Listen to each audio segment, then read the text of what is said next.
혹시 그게 별 자랑도 아니고요. 미련해서 그냥 다른 데 갈 줄 몰라서 그냥 어쩌다가 시작하니까 끝까지 졸업할 때까지 와버렸어요. 하나님의 은혜고 감사한 일이죠. 어젯밤이 좋았어요. 부부로 온 사람은 아주 참 켄싱턴 호텔에서 정말 재밌는 시간을 보낼 건데요. 혼자 온 사람들은 다른 목사님하고 짝을 지어서 들어갔어요. 남자. 그래서 호텔 남자 들어가면 이상한 거예요. 내년에 할 때는 전부 다가 부부로 다 오시면 좋습니다. 어린애들 때문에 못 온 것 제가 이해를 하죠. 애들 맡길 데가 없어가지고 그냥 사모님 못 오시고 그렇습니다. 어떤 면에서 나는 이런 뭐 강의나 이런 것도 참 유익하지만은 이런 기회를 통해서 부부가 좀 집을 떠나서 교회를 떠나서 또 담임 목사님의 공식적인 그 허락 속에서 돈까지 대줘 가면서 이제 부부가 이런 시간을 함께 가진다는 그 자체가 더 중요하지. 강의는 두 번째 중요한 겁니다. 사실은 내년부터는 좀 그렇게 하면 좋겠어요.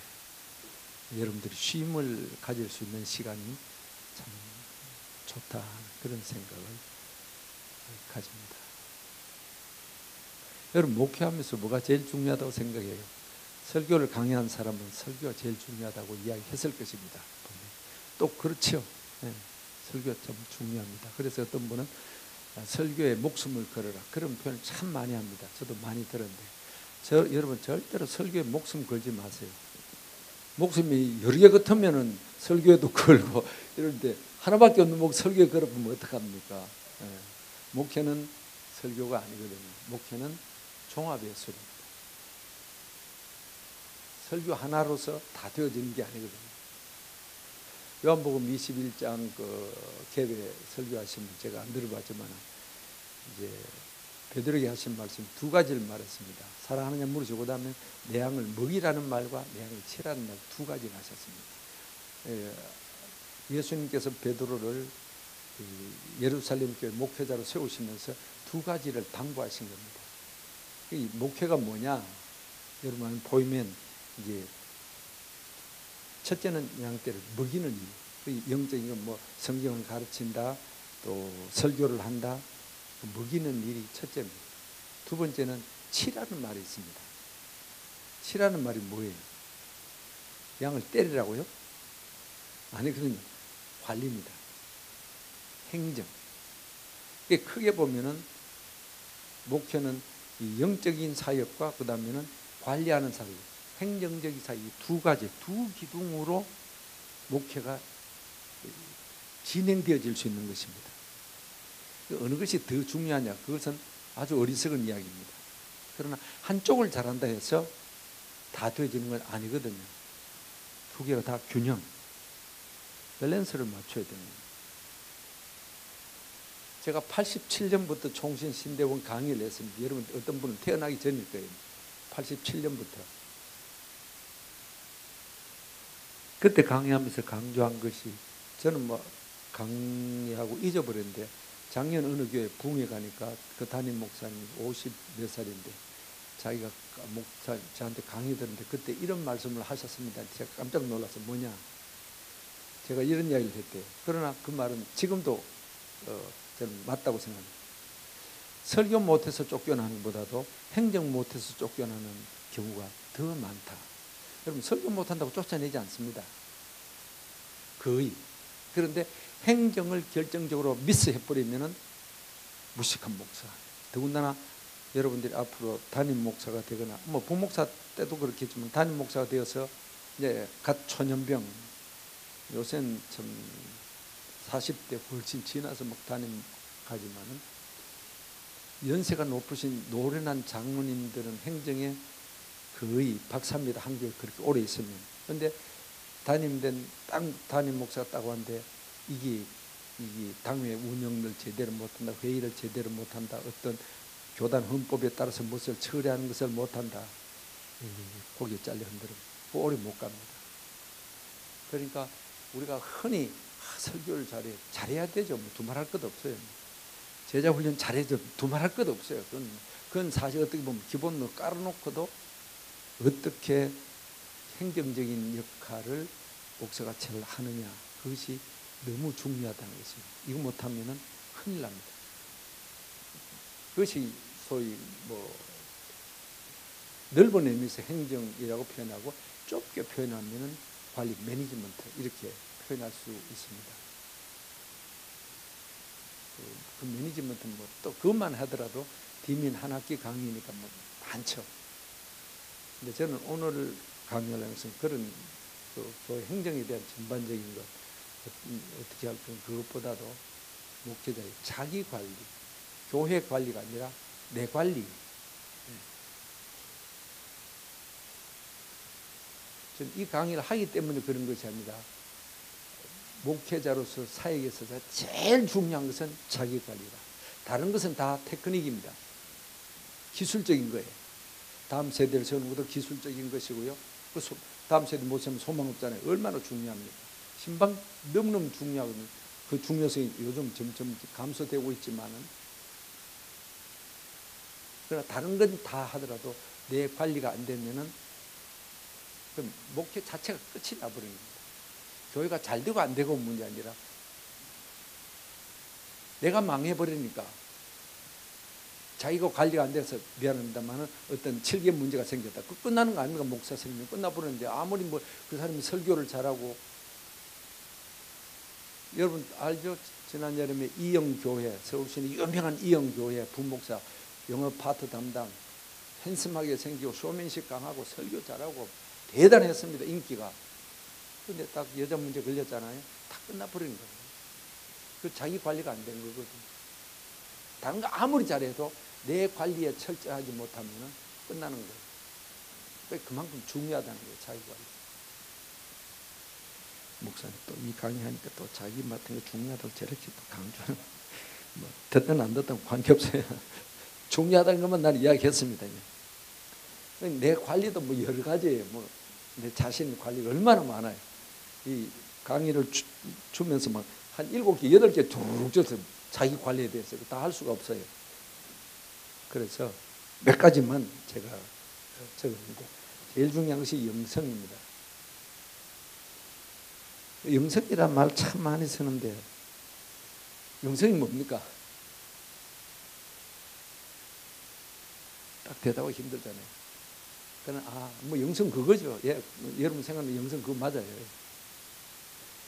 저는 이렇게 정의합니다. 하나님과 바른 관계, 그것이 영적인 바른 영성입니다. 하나님과 바른 관계가 되어 있냐, 목사 자신이, 내 자신이 하나님과 바른 관계가 제대로 수립되어 있냐, 이것이 제일 중요하죠. 하나님과 바른 관계는 뭡니까? 그 연결되는 통로가 믿음입니다. 여러분 직분이 믿음을 저절로 부여합니까? 절대로 안 그렇습니다. 목사 저절로 믿음이 있습니까? 아니요. 장로 세웠다고 장로라는 직이 믿음을 줍니까? 아닙니다. 그런데 일반 평신도들은 그 직분이 믿음을 주는 줄 알고 있어요. 내가 장로 됐으니까 나는 믿음이 있다고 생각하는데 착각이에요. 마찬가지로 목사라는 직 그 자체가 내 믿음이 저절로 생겨버리냐? 아니요. 한국에서 제일 첫 번째로 존경받는 한경직 목사님이 그렇게 강조한 적이 있어요. 뭐냐? 목사님 여러분들 예수 잘 믿으세요. 이 목사들한테 예수 잘 믿으라는 것이 무슨 엉뚱한 소리냐? 가만히 생각하면 그것이 굉장히 중요한 말이에요. 내가 다른 사람에게 이야기하고 신앙을 가져라, 예수님 잘 믿으세요 하기 전에 목사님 내가 예수를 잘 믿어야 돼요. 그래서 고린도후서 13장 5절에 너희 믿음이 있는가 네 자신을 시험하고 확정해라 그랬습니다. 내가 믿음이 있는가? 그 누구 책입니까? 갑자기 내 안에 하나님 없다. 예. 그 얼마나 도발적인 제목입니까? 그런 제목이 나온 것은 그럴 수도 있다는 말이거든요. 우리는 내 자신의 믿음인지 늘 체크를 해야 됩니다. 정말 내가 믿음을 통해서 하나님과 바른 관계를 갖고 있느냐. 영성이 또 다른 하나님과 바른 관계에서 또 강조되어야 될 것이 소명입니다. 직업과 대비되어지는 단어로서 소명. 소명이 뭐냐? 여러 가지로 이야기하지만 목사직을 내가 선택한 게 아니거든요. 요즘 많이 자기가 선택하지만 부르심에 의해서 할 수 없이 내가 순종하는 겁니다. 요새는 목사직이 좋은 직업이 돼서 내가 이 직업을 선택하겠다, 그런 경우가 많다 그래요.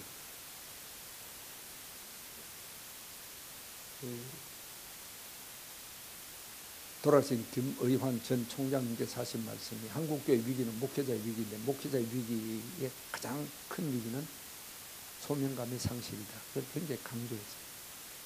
소명 없이 내가 요새 보니까 뭐 다른 취업도 잘 안 되고, 목사직, 우리 교회 목사님 보니까 굉장히 멋있고 생활비도 많이 받고 차도 주고 집도 주고, 저거 괜찮네 하고 내 스스로 하나님의 부르심과의 관계없이 내 스스로 이거 하고 싶다고 내가 하는 것은 직업화입니다. 직업화와 소명의 차이 많이 있지만 그 중에 하나가 보수에 매이느냐 안 매이느냐. 여러분 부목사로 부름 받을 때 이 교회 생활비 얼마 줍니까 물었어요? 담임 목사 그 인터뷰할 때? 여러분 없구만. 그렇게 묻는 사람이 요즘 많대요. 얼마 줍니까? 사택 줍니까? 차 제공합니까? 뭐 이런 거 묻는 경우도 있다 그러는데, 그거는 직업이지 소명이 아닙니다. 소명은 오라 하면 갑니다. 대우가 어떻냐는 관계없습니다. 그게 매이지 않습니다. 그것이 소명입니다. 하나님과 바른 교회를 또 다르게 계속해서 지속할 수 있는 중요한 것은 성결성입니다. 거룩성, 성화적 삶을 사는 것이죠. 교회의 세속화를 굉장히 지금 비판하고 있죠. 맞습니다. 교회가 지금 세속화되고 가치관이 세속적 가치관으로 교회가 닮아가고 있다, 많이 우려하고 막 비판합니다. 특히 신학대학 교수들. 저도 총장을 해봤지만 아직 교수들 지금 목회 현장도 하나도 모르는 사람들이 뭐 앉아가지고 책에 갇혀가지고 뭐 현장 모르는 그런 자꾸 욕만 해야 되는데 그 별로 도움이 안 되는 욕을 자꾸 해서 내가 안타까운데, 교회의 세속화를 말하기 전에 우리는 목사의 세속화를 생각해야 됩니다. 내가 세속화되어지는 거예요. 목사 자신. 삶이 세속화되어지고요. 가치관이 세속화되어지고, 이게 문제라는 거죠. 이렇게 되면 영성이 떨어지는 거죠. 그 영성을 유지하기 위해서 우리는 경계해야 될 게 있습니다. 뭐냐면 영성은 가변적이기 때문에, 영성은 가변적입니다. 세 가지를 우리가 흔히 전통적으로 목사는 세 가지를 경계해라 이렇게 말하고 있죠. 첫째는 돈, 두 번째는 이성, 세 번째는 명예. 이 세 가지를 경계하라고 말합니다. 내가 목사 될 때도 이런 이야기 들었습니다. 목사 돈 조심하고 이성 조심하고 명예 조심해라. 그렇습니다. 근데 은퇴한 뒤에는 이 세 가지가 벗어나는 줄 알았어요. 끝나는 줄 알았어요. 아니더라고요. 은퇴 한 1년 됐는데 이 문제는 계속 따르고 있어요. 경계해야 된다. 계속해서. 이동훈 목사 같은 어떤 글에서 노년을 향해 뭐 전진하는 거, 그런 책에서 그 이동훈 목사, 한경직 목사 만나 가서 이제 물어본 게 있다는 것이, 뭘 물어보냐, 목사님 언제쯤 몇 살쯤 되면은 이성 문제에서 해방될 수 있습니까? 물었답니다. 한경직 목사님한테. 한경직 목사님 대답, 죽을 때까지. 그때까지 늘 경계해야 된다. 이 세 가지는 죽을 때까지 경계해야 될 요소인 것 같습니다. 다른 몇 가지 면에서 우리가 경계해야 될 게 있습니다. 첫째는 목회자의 함정이죠. 첫째가 자기 절대화입니다. 내가 맞다, 내 말이 맞다, 자기를 절대화시킵니다. 특히 담임 목사들, 또 좀 목회 좀 한다는 사람들이 빠지는 함정이 자기 절대화입니다. 당회하는 거 별로 안 받겠지만 당회를 딱 합니다. 담임 목사가 당회가 되면은 어떤 안을 딱 내놓으면은 그냥 뭐 괜찮은 교회들은 뭐 이러고 가는데, 뭐 그런 데는 거의 없고요. 한두 사람은 불에 낄 겁니다. 목사가 안을 내놨는데 반드시 그게 있어요. 있을 때 목사가 좀 마음을 넓혀서 장로님 그래 뭐 이렇게 되면 되는데 속에서 불쑥 솟아오는 생각이 뭐냐면 무식한 것이 내보다 모르는 게 뭐 말이 많아. 나는 또 기도하면서 하나님의 뜻을 내가 잘다고 확신하는데 저건 기도도 안 해보고 말이야. 목사가 말은 불에 끈다고 싹 무시해버리려고 하는 경향이 있어요. 다 그렇다는 게 아니라 경향이. 이게 자기 절대화의 함정입니다. 내 말이 절대적으로 맞다. 목사가 양보할 수 없는 게 있습니다. 진리 문제, 성경 문제. 이거는 생명 걸어야 돼요. 오늘 쫓겨나더라도 나는 이거는 양보 못한다. 그 절대적으로 지켜나가고 싸워야 될 게 있습니다. 그러나 그것이 아닌 문제가 더 많아요. 교회 안에 일을 하다 보면. 소위 행정적인 일들. 합리성. 이게 좋냐 저게 좋냐. 그때 빠지는 것이 목사의 자기 절대화입니다. 예배당 건축을 이렇게 하는 게 좋냐 저렇게 하는 게 좋냐. 목사는 이렇게 A로 가자는데 장로들은 B로 갑니다. 저 건축에 대해서 하나도 모르는 것들이 말이에요. 이런 식으로 자기 절대화 시켜버립니다. 그건 잘못된 거고 그것 때문에 싸움이 나고 그것 때문에 잘못될 경우 있으니까 항상 목사는 내 절대화에 빠지지 않도록 이 함정입니다. 두 번째 또 경계해야 될 게 뭐냐 하면은 최고의식입니다. 최고. 조금 공부 좀 잘했다, 또 설교 조금 잘한다, 뭐 목회가 좀 부흥시켰다 하는 사람들이 빠지는 함정이 최고. 내가 최고다, 우리 교회가 최고다는 최고의식입니다. 요새는 그분이 은퇴했어요. 내가 이름 밝히면 이름 당장하니까 이름 안 밝히는데 교회에다가 무엇을 슬로건을 걸냐면 새벽기도 제일 많이 모이는 교회. 이게 목표였습니다. 타결. 내가 그 슬로건 딱 보고 하는 말이 저거는 죽었다 깨어나도 안 되는 교회다. 저거는. 왜? 요새 명성교회가 욕을 얻어먹지만 자우튼 지 죽었다 깨어났다 해봐라. 명성교회만큼 많이 모이나 새벽기도. 안 되는 것을 자꾸 걸어놓고 최고를 지향할 필요. 왜 최고 되려고 합니까? 왜 최고 되어야 됩니까? 최고 될 필요가 없어요. 제일 큰 교회 만들어가 뭐 할 겁니까? 제일 뭐 잘하는 거 해가 뭐 할 겁니까? 그거 할 필요가 없어요. 성경이 예수님이 최고되라고 언제 이야기한 적이 있습니까? 최선을 다하라 그랬지. 달란트 5개, 2개, 하나.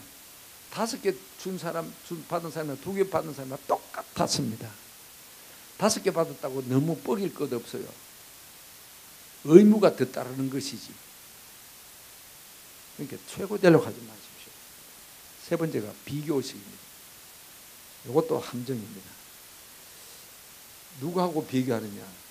친구들하고 비교합니다. 친구들. 동창생들하고 비교합니다. 그 다음에 더 좁게는요. 같은 교회 안에 있는 부목사끼리 비교합니다. 지가 인기 더 많냐, 내가 더 많냐, 내가 설교 더 잘하냐, 네가 맡은 프로젝트를 더 잘하냐, 내가 맡은 프로젝트를 더 잘하냐. 요거 도토리 기재기로 안에 교회 안에서 막 비교합니다. 비교할 필요 없어요. 나는 내 길 가는 거지 뭐. 저 사람보다 내가 나아서 뭐 할 겁니까? 세 번째 경계, 이건 다시 강조하고 싶은 것이 하도 요새 미투 문제를 비롯해서 많이 있어서 이성 문제 진짜 경계해야 될 것입니다. 제 이야기라서 미안하지만 정말 38년 하고 이 여자 문제 한마디에 구설 수 없이 마쳤다는 것이 얼마나 감사한지. 어떤 제 친척 어떤 분이 와서 은퇴할 때 와서 내 손을 잡고 하시는 말씀이 요새같이 목사 말썽이 많고 막 그런데 김 목사는 말썽 없이 은퇴하는 것이 너무너무 감사하다 그래요. 근데 공감했습니다. 아무리 실력이 있어도요.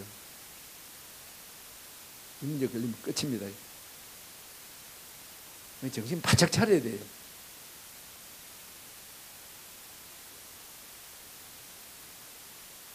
제가 아는 이름 안 밝힙니다. 어떤 목사님. 서울대학 나왔습니다. 유학 갔다 박사까지 받았습니다. 교수로까지 부임했습니다. 그런데 이분이 실력이 있을 뿐만 아니라 다정다감해요. 다정도 병이 지나친 다정비. 너무너무 다정한 성품이. 그래서 습관적으로 손을 갖다가 등에 댑니다. 습관적으로. 지금 내 후배인데도 와가지고 목사님 하면서 거라. 이건 뭐 습관이에요. 몸에 밴 거예요. 누구에게든지.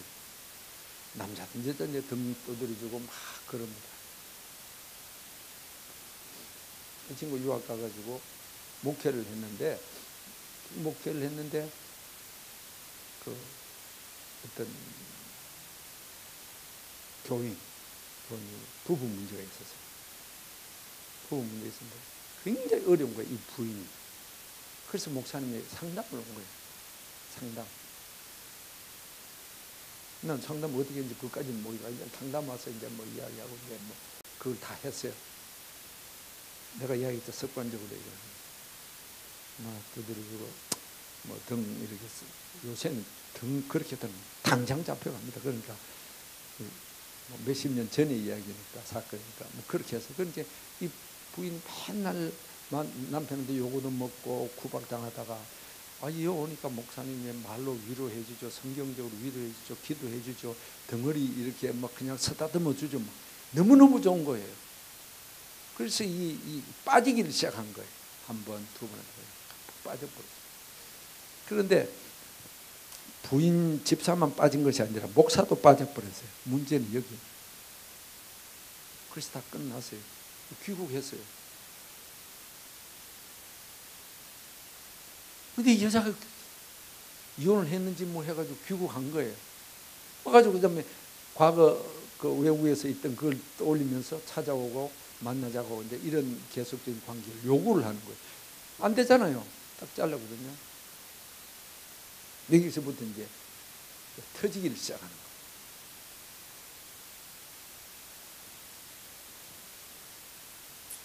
그래서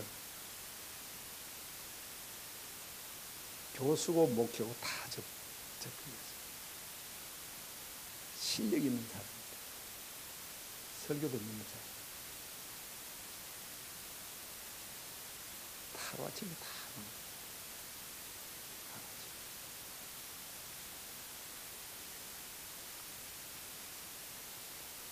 그러니까 그래서 철저하게 자기 관리를 하는데 이성 문제에 대해서 더더욱 그렇게. 그럼 영성을 어떻게 유지해 갈 것인가 하는 것이죠. 목회에 비법이 없듯이요. 이 영성 유지에도 비법이 없습니다. 비법이 없다는 것은 기본에 충실하는 것입니다.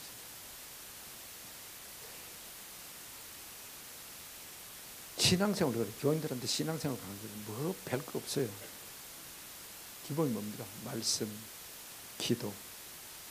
첫째는 말씀입니다.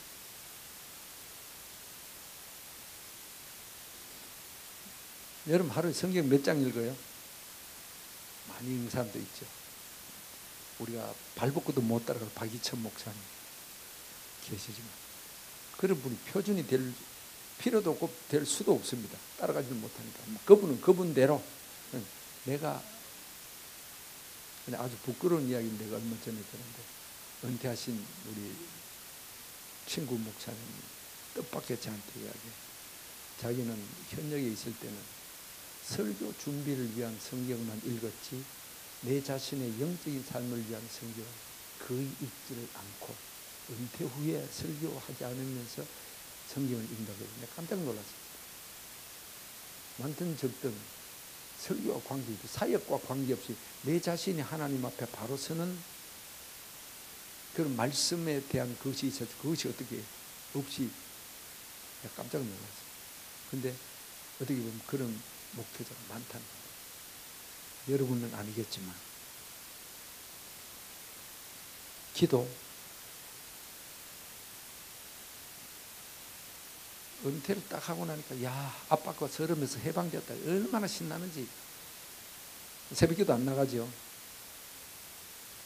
내가 나가면 후임 목사님 이상한 목사님 굉장히 불편합니다. 새벽부터 저 영감이 할 일 없이 앉아가지고 말이야. 그래서 안 나갑니다. 집에서 하지. 집에서. 근데 현역이 있을 때는 반드시 나가야 되잖아요. 이제 젊은 사역자들이 새벽기도 안 간다는 소리 듣고 내가 깜짝 놀랍니다. 요즘 지금도 계속 하고 있는지 모르죠. 새벽기 부목사들 쫙 다 앉아 있는데 제가 10년 그 전, 15년, 20년 전부터 주말 보고서를 내면서 무엇을 정해놨냐면은 첫째, 이번 주간 성경 몇 장 읽었다. 새벽기도 주일은 안 하니까 월요일부터 토요일까지 빠진 날, 출석한 날 표시를 하겠어요. 그리고 새벽기도 한 번 빠지면은 5,000원인가? 네, 5,000원 벌금. 자발적으로 빠진 거 표시해가지고 그 액수를 내요. 그걸 못 와가지고 교육자들 밥 사먹, 뭐 극장도 가고.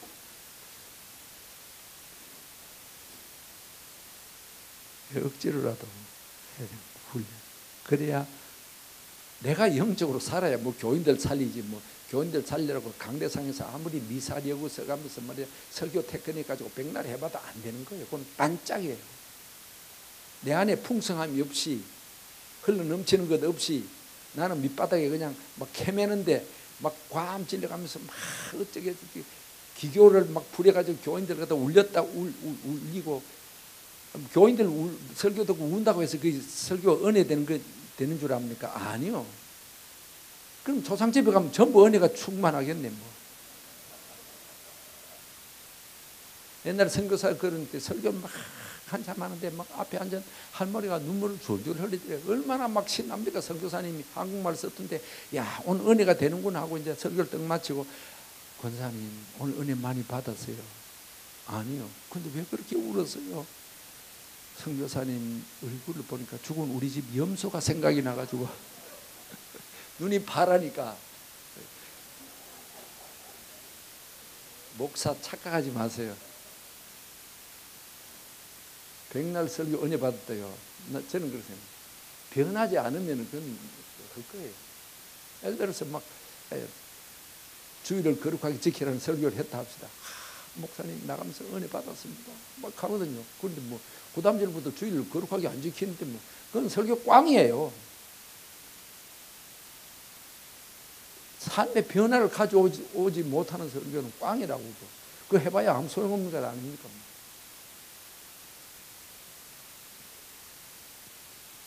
주일의 영성을 특별히 강조하고 싶은 게 뭐냐면은, 주일에는 내 영적 수준이 최고로 올라가야 된다 이 말입니다. 최고로 올라가요. 영적 수준이 주일에는. 교인들은 거의 80% 정도 그 이상이 주일 한 번만 나오는 사람입니다. 제자훈련 아무리 해봐야 30% 참여 안 합니다. 교회 행사에. 20% 정도. 그러니까 거의 80%는 주일 예배 한 번에 신앙생활을 걸고 있는 거예요. 20%, 30% 그 사람들이 막 한다고 해서 만족할 것 없습니다. 문제는 주일 한 번 오는 수많은 사람들, 그 사람들을 어떻게 주일 한 번에 영적인 어떤 그걸 줘가지고 신앙생활 제대로 할 수 있도록 만들 것인가, 이게 더 큰 문제라고요. 그러니까 그러기 위해서는 주일에 목사의 영성이 최고조로 달해야 된다는 것입니다. 그래서 다른 어떤 모임보다도 주일 예배가 중요한 거예요. 주일 낮 예배가 중요한 거예요. 그 주일 낮 예배를 제대로 하기 위해서 최고의 영적인 수준을 가지는데, 첫째 내 감정이 최고 수준으로 올라가 있어야 됩니다. 감정이 아주 평온해야 돼. 주일날 부부싸움 다른 날 할 수 있어도 금요일부터 부부싸움 들어가면 큰일 납니다. 사모님들. 그러니까 현역에 있을 때 우리 집 사람도 그래요. 금요일 오후 딱 되면 그때부터 긴장 모드로 딱 들어가는 거예요. 애들부터 시작해 전부 긴장 모드로 딱 들어가 버립니다. 토요일은 웬만해도 말 안 하고 참아요. 주일 오후 될 때까지. 주일 오후 될 때는 다 풀어집니다만은 그 전까지는 금요일부터는 참아야 돼요. 이 목사의 마음을 흔들지 않아요. 그 다음에 우리 젊은 사역자들 부탁하고 싶은 것은 체력도요. 주일날 하되는데 한마 피곤하다 힘들다 이거 아니에요. 이건 교인들한테 아주 죄 짓는 거예요. 주일의 컨디션이 육체적인 컨디션이 최고조로 달아야 돼요. 막 날아갈 듯이 그냥 그렇게 돼야 되는 거예요. 그러니까 밤늦게 TV 보지 말아야 돼. 토요일 제일 이제 문제되는 것이 뭐 월드컵이다. 또 야구 좋아하는 사람은 또 뭐 한국 시리즈다. 이 걸리면 이제 막 밤늦게까지 TV 보고 그 다음날 주일날 정신이 없이 왔다 갔다. 이건 진짜 교인들한테 엄청나게 잘못하는 거예요. 그것도 안 볼 수 있어야 됩니다. 재방송 보면 되지. 그러니까 누구는 결과하는 방송 재미없습니다. 하여튼 그래서 옥하는 목사님은 토요일 주례를 안 했잖아요. 토요일 주례 안 했거든. 그래서 나도 그 이야기 듣고 나도 한번 한다 해서 딱 당내다 나 토요일 주례 안 합니다. 이렇게 자손들이 깜짝 놀라는 거예요. 그래도 그때 내가 파워가 있을 때는 안 해. 딱 선언을 했어요. 그래서 한참 안 했어요. 안 하는데 한 몇 달 지난 뒤에 장로님 가정에서 토요일 해야 돼요. 그런데 뭐 너무 착한 분이거든요. 정말 착한 분이 저한테 사정사정을 한 목사님 한 번만 봐주세요. 죽을 마셔야 돼. 그래서 제가 그 양반 주례해주고 다 끊었습니다. 이 원칙. 토요일 한다. 목사는 참 그래요. 교인의 그 참 애절한 소원을. 그런데 그래도 또 걸어놓은 게 있습니다. 강남에는 안 간다. 강남에 바깥에. 사실 강남에 한번 강북에서 강남 결혼식 주례 한번 갔다 와버리면 하루 다 가버립니다. 교인자는 넘겨요. 그 사람은 괜찮은데 교인자는 넘겨요. 주일날 시간을 너무 빼고 다른 데 정신을 너무 많이 쏟았기 때문에 큰일 났다. 빨리빨리 하겠습니다. 인격적인 문. 인격 관리에는 이것도 그냥 단순한 세상적인 인격이 아니라 우리는 성화, 신학에서 말하는 성화를 통한 인격 성숙을 이야기하는 것입니다. 진실성. 두말하고 있죠. 저 목사님 말은 믿을 수 있어. 신뢰를 줘야 됩니다. 하도 거짓말 잘하는 목사는 그렇지만 저 목사님은 성경 본문 읽는 거 외에는 다 거짓말이에요. 농담삼아 하지만 그런 목사도 있습니다. 내 주변에 있었어요. 뭐 어디까지가 진짜 말을 하는지 어디까지가 농담인지 구분이 안 가는 거예요. 그래서 내가 딱 저 친구는 성경 본문만 진짜지 다른 건 믿어줘. 목사의 진실성. 저 목사님 말을 하면 딱 믿을 수 있다. 이 신뢰를 주는 게 너무너무 중요합니다. 사역, 저 목사님 하는 일은 틀림없어. 저 목사님 말하는 거는 진실이야. 이 신뢰가 안 가면 뭐 안 되는 거죠. 두 번째는 겸손입니다. 아까 말씀드린 자기가 최고라는 의식 버려야 돼요. 왜냐하면 나는 초기에는 조금 교만했던 것 같아요. 왜냐하니까 내가 32살 때 이 교회 담임 목사가 됐거든요. 그때 교인이 주일 낮에 모인 게 650명입니다. 650명 그때 뭐 우리 노회 안에서 제일 큰 교회예요. 32살짜리가 제일 큰 교회 담임 딱 하니까 이 목사님들이 깜짝 놀랐어요. 그리고 내 친구들, 동창생들은 전부 부목사 하고 있을 때 부목사. 담임 한 사람은 개척한 사람.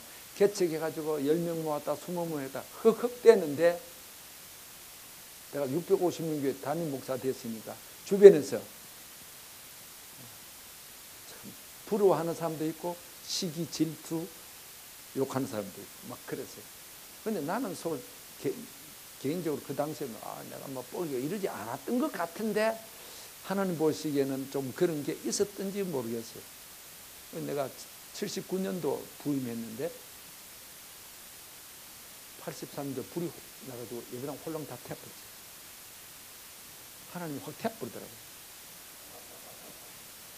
얼마나 무참하게 된지 몰라요. 무참하게 됐어요. 무참하게. 어디 부끄러 나가지는 못해요. 예배당 불된 목사가, 예배당에 불낸 목사가, 물론 내가 질른 건 아니지만, 예배당 불낸 목사가 뭐 어디가 누구한테 뭐라 하겠어요. 고개 푹 숙이고 6개월 동안 바깥에 안 나갔어요. 하나님이 낮추신다. 하나님이 낮추시면 굉장히 아파요. 내 스스로 낮아져야지. 하나님이 억지로 낮춰버리면 굉장히 아프다고. 세 번째는 인내. 여기 할 말이 많지만요, 진짜 참아야 돼. 목사는 참는 것이다. 목회가 뭐냐? 참는 것이다. 이렇게 표현할 정도로 참음이 필요합니다. 그 대표적인 목사님이 돌아가신 총회장이신 창신교회 신세호 목사님, 참음의 대장입니다. 그분. 인내로서 목회를 한 사람이 그분. 저한테도 강조를 하더라고요. 그때 젊을 때는 에휴, 오늘 그만두면 그만둬. 참기는 뭐지, 억울한 소리 듣고 어떻게 참아. 막 그랬습니다. 근데 목회를 하면 할수록 느껴지는, 참는 거. 목회뿐만 아니라 부부, 결혼 생활이 뭐냐? 참는 거예요. 그렇잖아요? 아직 동의 안 하는데 한번 더 살아봐.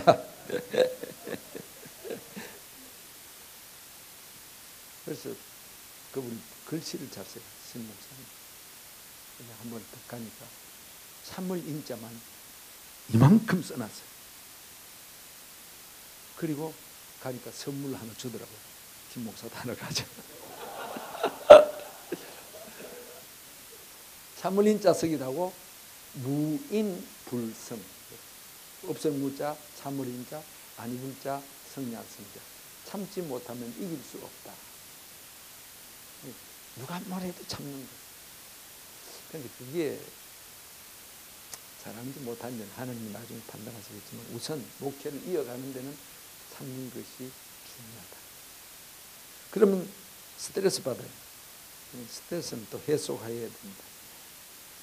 어떻게 해소하냐? 첫째는 가정에서 해소해야 돼요. 와이프와 부부 사이에서 해소하는 방법을 찾고, 두 번째는 친구. 세 사람 터놓고 이야기할 수 있는 친구가 있으면 돼요. 그 다음에 세 번째는 취미, 스포츠를 비롯해서 스포츠를 직접 하거나 보는 것도 괜찮아요. 스트레스 해소하는 방법이다. 그 다음에 네 번째, 자기 절제. 바울은 나는 날마다 죽노라 내가 자신을 처복종시킨다 그랬어요. 자기 절제가 강한 사람이 무서운 사람입니다. 정말 필요한 게 자기 절제. 마지막 한 가지 더 첨부한다면, 여러분, 사람 믿지 마세요. 목회하면서. 교인 믿지 말라는 거예요. 이 믿는다는 것이 불신하라는 뜻이 아니라 의지하지 말라는 뜻이에요. 저 권사님은, 저 집사님은 내 편이야. 한 사람도 없습니다. 그런 사람들. 그 의지했다 가지고 망합니다. 바로 그 사람 내 뒤통수 쳐요. 그래서 옛날 그런 말이 있었어요. 요즘 그런 말 없지만, 목사가 부임할 때, 사택에 들어갈 때 제일 먼저 뛰쳐나와서 목사 가방 드는 사람을 조심해라. 그 사람이 가방 들고 목사를 내보낼 사람이에요. 가정. 과거에는 저희들이 목회를 시작할 때 이렇게 하라는 뜻 아닙니다.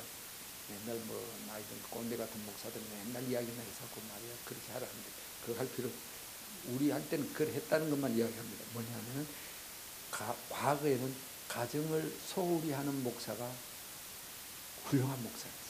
목사 상이. 과거에는 목사라고 하면 아주 그냥 까마냥 물고 까마냥 타이 메고 성경을 가슴바에 다 끼고 허리는 이제 70점으로 까부렁이 하고, 그다음에 앞을 안 보고 땅을 봐가면서 꼬박꼬박 이렇게 걸어가. 이게 목사상이었어요. 아주 거룩한 목사상. 강단에 올라갈 때도 고폼이에요. 이렇게 딱 반드시 이렇게 껴야 돼요. 이렇게 껴고 이렇게. 그러면 우리 목사님 거룩하다, 폼이 멋있다는 겁니다. 요새 누가 이렇게 끼는 사람은 거의 없잖아요. 여러분 이렇게 껴요? 그냥 들고 이렇게. 뭐 스마트폰 너가 뒷주머니 너가 댕기지. 그리고 상도 그럴 뿐만 아니라 가정을 희생시키면서 사역하는 목사가 훌륭한 목사였어요. 그래서 옛날 그런 찬송도 있어요. 가정보다 주의 교회, 식구보다 주의 양떼 더 사랑하게 하소서. 이런 걸 기도원에 앉아서 눈물 흘리면서 부른 거예요. 그러면서 혼자 막 은혜에 도취하는 거예요. 요새 그런 사람이 있어요? 없어요. 요새는 내 거꾸로 표현을 이렇게 하고 싶어요. 요새 젊은 사역자들은 가정에 너무 충실해서 문제다. 교회 일때 팽개쳐버리고 막 가정 막 거기에 막 다 빠져있다. 이 극과 극으로 지금 달리고 있는 그런, 그래서 내가 지금 보고대 양자를. 그러나 원칙적인 이야기에서 몇 가지를 이야기하려고 합니다. 가정은 교회보다 더 중요합니다. 뭐 우리가 그렇게 하나님은 만드신 것 교회와 가정이다 뭐 그런 이야기를 합니다만은 어느 것이 더 중요하냐 말하기 어렵지만은 교회보다도 가정이 더 중요합니다. 왜 그러냐? 교회는 내 안에 다른 사람이 들어와서 사역할 수 있어요. 그러나 가정은 다른 사람이 할 수가 없어요. 내가 해야 돼요. 그런 면에서 가정이 더 중요하다. 어떤 사람은 이렇게 말합니다. 이게 어떤지 여러분 평가해보세요. 목회는 행복한데 가정은 불행하다. 내가 목회는 아주 행복한데 가정생활은 난 참 불행해. 이 사람 제대로 성공한 사람 아닙니까? 아니.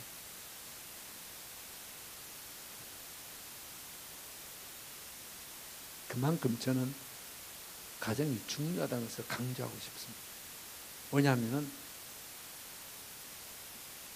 굉장히 거룩하고 존경받는 목사인데 가정은 들어가면 꽝이에요. 가정이 깨져 있어요. 집에 들어가기 싫다 그래요. 방황하고 있어요. 그 목사 제대로 된 목사예요? 아니에요.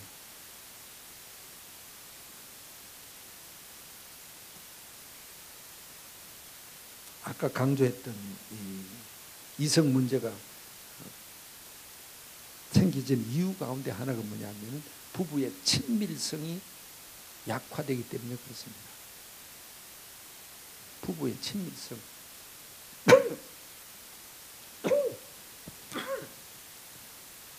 부부는 엄청나게 친밀해야 됩니다. 이건 교인들한테 공개적으로 보여야 돼요. 우리 목사님의 첫째 사랑의 대상은 사모님밖에 몰라. 이 정도까지 가야 됩니다. 심지어 애들한테도 애들이 우리 아빠는 우리를 사랑하는 것보다도 엄마를 더 사랑해. 그렇게 줘야 됩니다. 그만큼 부부의 친밀성. 부부의 친밀성이 있으면 틈이 없어요. 틈이 없으면 못 들어와요. 그러나 이게 벌어졌다고 교인들이 느끼면은 그 사이에 들어옵니다. 교인들이.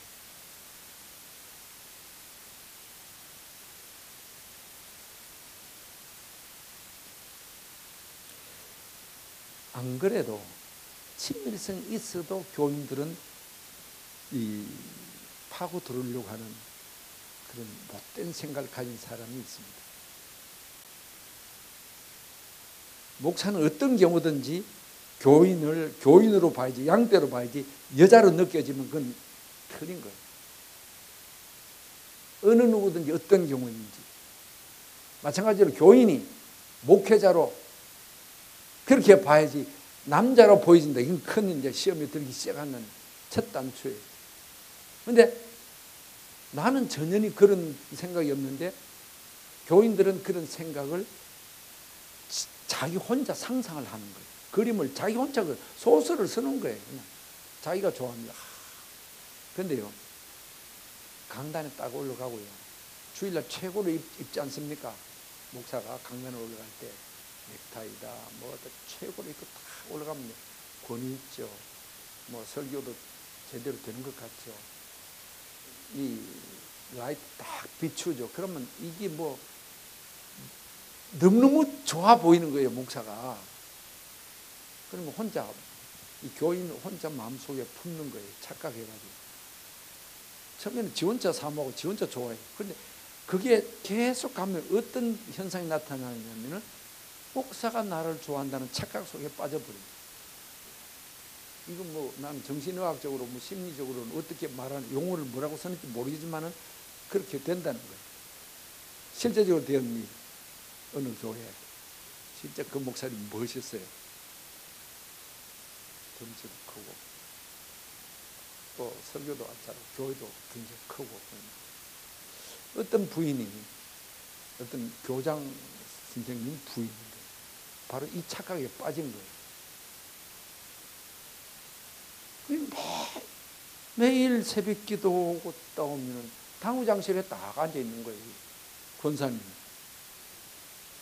아니, 목사가 새벽 기도 마치고 방에 떡 들어가면 먼저 딱 앉아 있는 거예요. 처음에는 근데 양인데 함부로 못 하잖아요. 막 야단도 못 쳐. 그냥 아니 권사님 여기 나가세요. 자꾸 이제 이런 식으로 자꾸 하다가 이 권사님 어느 날 하는 말, 목사님 날 좋아하지 않습니까? 이런 청천벽력 같은 소리를 듣는 거예요. 목사가. 이런데 안 말리는 게 참 중요한데 말려버렸어요. 다 더 이야기하는 시간 가니까 결과가 되게 구설수에 올라서 안 좋게 되어버렸어요. 참 이제 목사 자신이 조심할 수밖에 없죠. 7계명이 지금도 유효합니다. 그래서 미투 운동 때문에 정신을 차리지만 그건 또 부작용이 또 너무 많은 것 같고, 뭐 내노라는 사람들, 뭐 빌 하이벨스를 비롯해서 홍모 목사, 뭐 김모 목사, 뭐 우리 주변에 사건 일으키는 너무 많이 있잖아. 그러면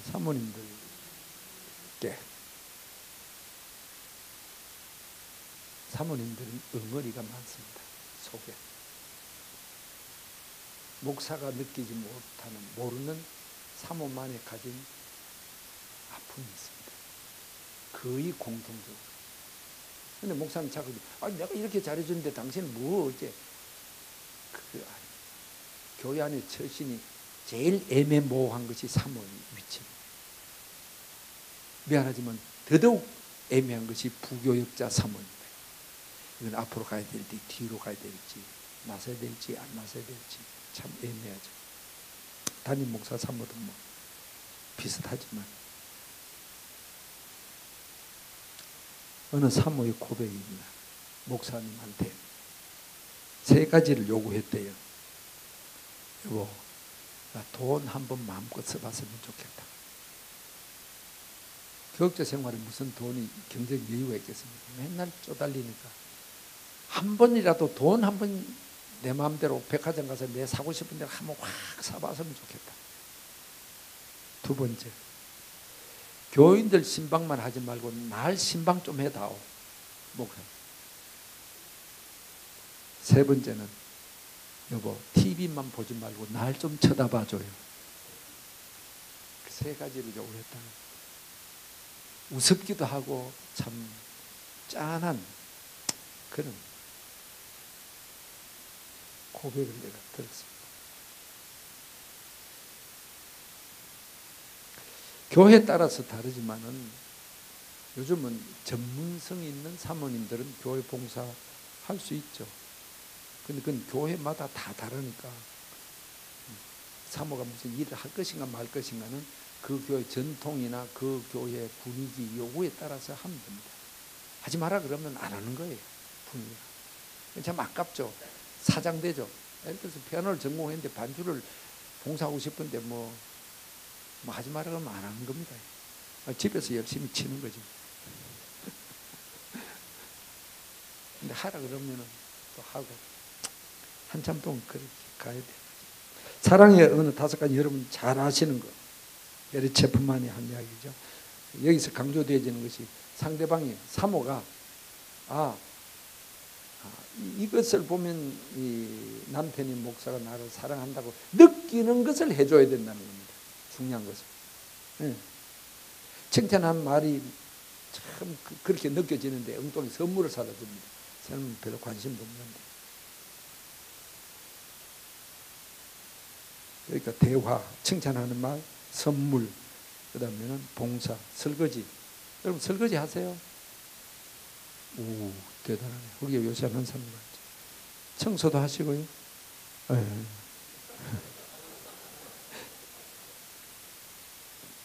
난 접촉, 스킨십을 좋아하는 사람.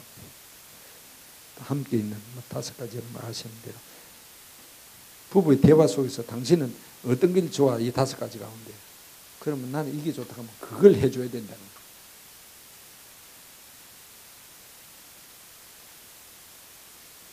거예요. 요즘 젊은 사회들은 여러분 와이프 생일 제대로 챙기죠? 결혼기념일 챙기죠?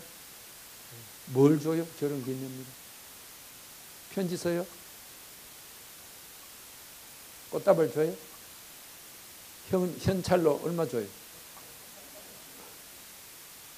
내 자랑이 아니잖아. 이 자랑하는데 아예 목소리. 저는 평생 그렇게 하고 있습니다. 생일과 결혼기념일은 편지를 써요. 사랑하는 쪽으로. 그리고 근데 물건 사다 주지 마세요. 현찰을 줘야지요. 물건 사다 줘. 예를 들면 화장품이다, 뭐 옷, 이 감각이 없잖아요. 목사가, 남자가 자기 하고 싶은 거 살 수 있도록 돈을 줘야 돼요. 그래서 은퇴한 우리 친구들 만났어요. 만나가지고 어쩌다 이 이야기가 나왔어요. 그래서 난 다 하는 줄 알고 편지 쓰고 선물 주고 뭐 평생 그래 하다가 4사람 원로 목사가 만납니다. 3사람이 뭐 기절하려고 그러더라고요. 기절. 그 사모들이 막 깜짝 놀라는 거예요. 나는 평생 편지 받아보지도 못했다는 거예요. 선물 받아보지도 못했다는 거예요. 아니 난 다 한 줄 아는데 그럼 금년부터 하라고 내가 그랬지.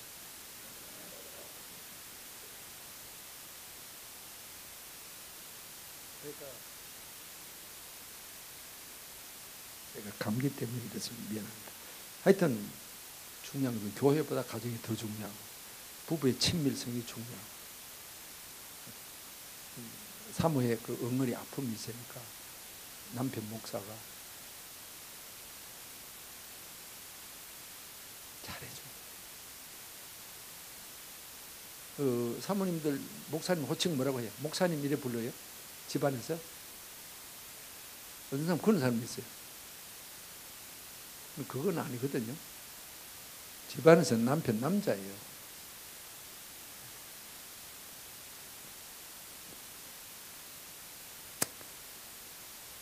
부부 공동의 취미를 갖는 것이 중요합니다. 목사님은 등산을 좋아하고 사모님은 산에 가는 걸 좋아하고 목사님은 낚시를 좋아한다. 그러니까 모처럼 쉬는 월요일도 각각이 따로따로 간다. 이거는 아니거든요. 공동 취미를 개발해야 됩니다. 함께 하는 것이 중요해요. 나이가 들어갈수록 더 느껴요. 같이 해야 돼요. 나는 산이 싫은데 마누라는 자꾸 산에 가기를 원한다. 그건 내 취미를 나를 죽이고 산에 같이 따라가야 돼요. 이 공동 취미를 갖는 것이 중요해요. 함께 해요. 그리고 송기름 목사가 이야기했는지 모르겠는데 한 달에 한 번은 부부의 날을 딱 정해놔야 되고 스스로. 그래서 그날은 온종일 이것저것 생각하지 않고 핸드폰 꺼놓고 담임 목사 전화도 받지 말고 부부만 극장도 가고. 극장 자주 가세요? 극장도 아주 좋습니다. 오늘 오후에 극장 가죠. 근데 너무 거룩한 영화만 보지 말고 괜찮은 영화 다른 것도 봐야 돼요. 저는 참 많이 우리 극장을 갔는데 나는 우리 부목사님들하고 극장을 많이 갔어요. 근데 은퇴하고 나니까 저 친구들 불러낼 수가 없어. 담임 목사 허락받아야 되는데 시간이 없다 그러니까. 그래서 많이 못 갔어요. 근데 최근에 집중적으로 그냥 쫙 다 봐버렸어요. 국가부도의 날, 또 보이맨 랩소디, 몇 가지 집중적으로. 저 방법에서 웃는데 맨날 전화해가지고 극장표 예매하라 그래. 하여튼 부부의 친구. 자기 관리 가운데 중요한 부분이 가정관리다. 가정관리는 부분. 지성관리, 지성 마치겠습니다. 지성, 뭐 두말할 것 없이 독서죠. 특히 요즘 강조되는 인문학, 넓게 깊게 이만큼 하고요.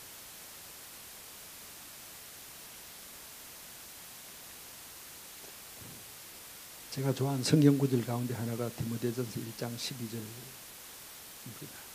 여러분 아시는 대로 바울의 자부심이죠. 이방인의 사도가 된 것에 대한 자부심. 여러분, 교회 환경이, 목회 환경이, 경제적인 환경이 어떤 경우에라도 목사라는 이 자부심을 가지십시오. 목사도 하나님의 종이에요. 제일 중요한 자부심 가지십시오. 그리고 늘 질문 스스로 해야 될 것이, 내가 왜 목사가 되었는가? 내가 왜 목사가 되었는가? 내가 어떤 일을 하다가도 내가 이 짓 하려고 목사가 되었나? 내가 이 짓 하려고. 이것을 내가 강조하고 싶은 건 뭐냐면, 여러분은 아직까지 그거 아니에요. 담임 목사가 되고 조금 더 지나보십시오. 소위 교단 정치. 성신대학 현장 보잖아요. 정치. 정치는 좋은 거지만 지금 아주 부정적으로 나타났으니까 우리가 볼 때는 참 목사가 도무지 이해 안 되지는 그런 일들을 하고 있거든요. 이런 이야기는 뭐 하죠? 여러분, 정치하지 마십시오. 정치하려고 목사 된 거 아니잖아요. 총에 뛰어다니려고 목사 된 거 아니잖아요. 사모님들이 결사 좀 그런 기질이 있는 목사들이 있어요. 정치에. 그럴 때는 사모님들이 발목을 잡아야 됩니다. 절대로 못하게.